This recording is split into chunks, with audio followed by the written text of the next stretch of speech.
Now that we've taken a couple of minutes to look at the Unity user interface in our quick crash course on Unity, as well as the game object, we've talked about the game object and how we can attach components to it to give it its specific meaning within a game, it's time for us to really begin learning Unity. And the only way we can do that is to get our hands dirty, to get into a project and create something. Learn by doing. That's right. Now, as I said back at the very beginning of this video series, the simple game that we will be creating is really a parallel creation of the one that was done by Mr. Casey Jones. He had put together a series of videos that did an excellent job of showcasing how to put a simple game together for beginners with Unity. Now, he used the default scripting language, so he was using JavaScript. I've had many of my Unity students watch those videos and have a good time following along, but then they end up jumping over to C# and they try to reproduce the project and they find themselves struggling. Some get very resourceful and go out on Google and find the information they need, while others run into a brick wall. So I thought it would be really cool to have the same project reproduced, almost the same project. It's darn close, but instead of using JavaScript, do it with C#. So this is going to be very helpful for those of you out there that are new to Unity and you plan on doing all of your coding in C#. This is also very helpful to me because I don't need to create this set of videos twice, once with JavaScript and once with C#. Right. So if you are interested in seeing how this is done with JavaScript, head on over to www.unityjumpstart.com and take a look at Casey Jones' videos that he had put together, and you'll see the exact same project, but you'll see it done with JavaScript. Okay. So with that, the very first thing we need to do is create a new project. So very simple stuff. We'll just come up here to File. We'll come down to New Project. Now, as I had said a couple videos back, in creating a new project, it's really just creating a folder in which we tell Unity this is going to be where our project will live. So instead of using the default that's being suggested here, location, I'm going to come over here and click Browse. And then inside of Browse, of course, we're still down inside our island demo, but we are within the Unity Projects location. So let's jump up to Unity Projects. And for me, I'm just going to come down here to VTM Content, right-click, and create a new folder. So let's call this Simple Game, like such. And then with Simple Game selected, I'm going to simply hit Select Folder. But before I do that, let me bring up my opened folder over here to show we've got Simple Game.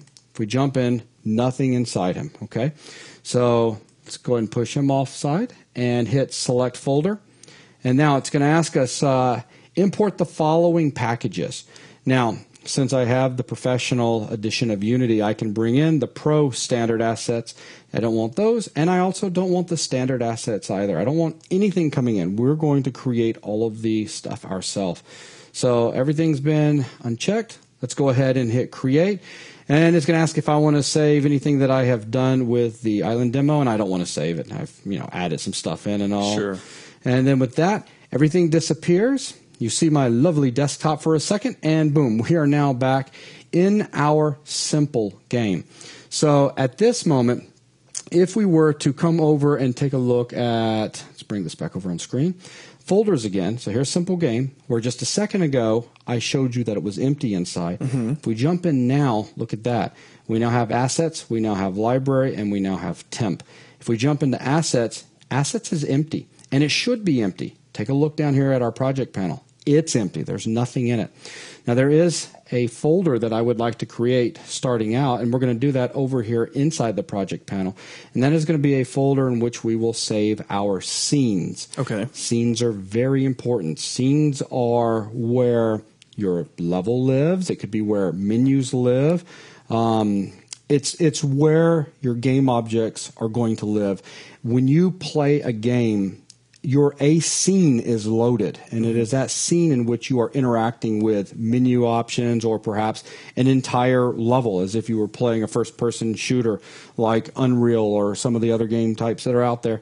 A level, look at a level as a scene. Sure. Okay? But a scene can be more. I just want to point that out. You could have a scene that's nothing but a menu that comes up. So would it be better maybe to call a scene like an environment? Well, they're called scenes. Right. I mean, if we're reaching for analogies, though, if we're reaching for other things, I don't have a problem with scenes. just call it a scene. Just because, again, a scene could simply have a graphic on it that's going to be your splash screen. I gotcha. And then after a counter counts down, it's then going to load another scene, which may be a menu or an actual level for the gameplay to begin.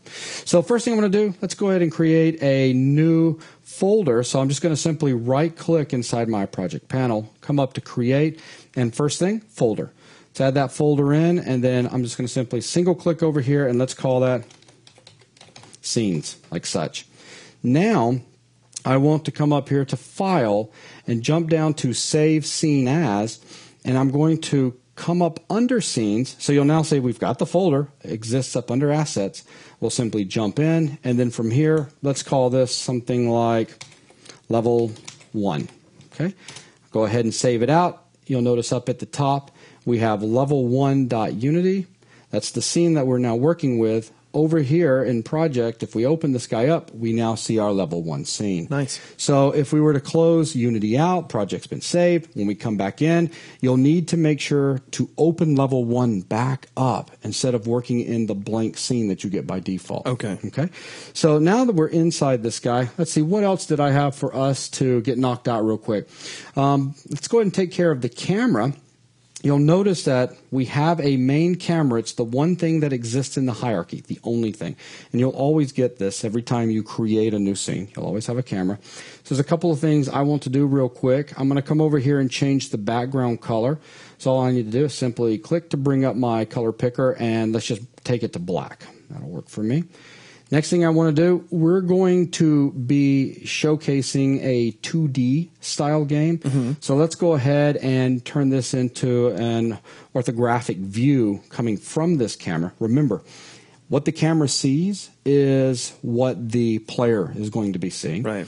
So I'm just simply going to come over here and check orthographic. Now with orthographic check, you can see how far out we can see with our far clipping plane by how far it's drawn this rectangular box. Let's now go ahead and change our orthographic size, and we're going to have a discussion dealing with orthographic size a bit later on so that you can determine exactly pixel-wise where your left and right edges of the screen are that you can then use inside the scene. For now, let's just go ahead and set it to a setting. And we'll come back to it a little bit later so we can spend a little bit more time on it. But I'm going to use 5. So there we are, nice and small.